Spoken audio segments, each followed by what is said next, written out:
Hi parents, back with you for a short video on helping your child choose a confirmation saint and a confirmation sponsor. So in our faith, as you know, we have a great tradition of choosing a confirmation saint. This is a special patron that we want to adopt, someone in heaven who who can be praying for us as we come into confirmation. So for your children, we want to help them to choose a great confirmation saint. So we have put together a little guide for you in the document that we're sharing here. So be sure to click and read that. But we want to ask you by February 12th to complete the attached form that will notify us who you've chosen as your confirmation saint.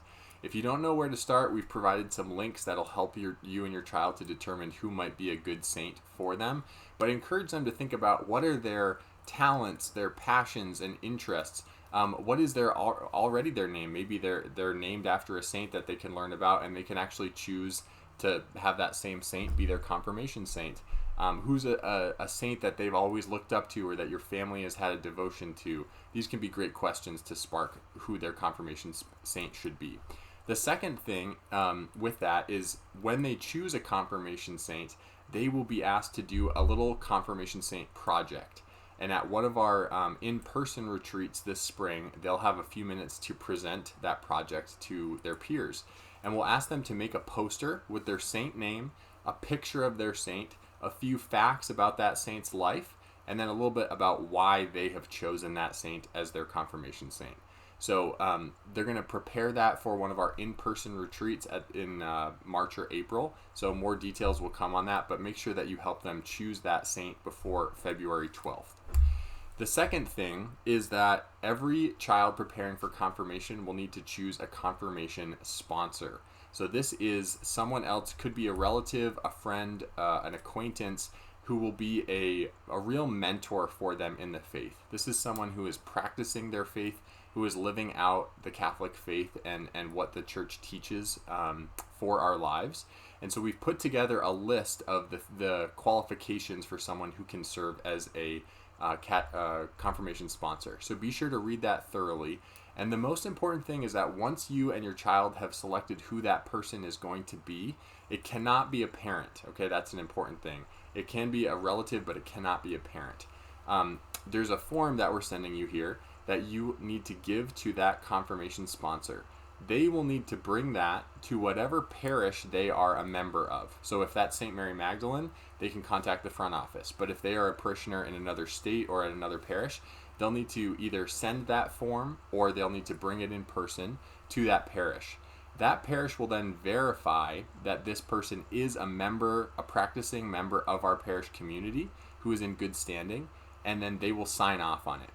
It's very, very important that that form is signed by a parish representative, and also that it includes the parish seal, okay?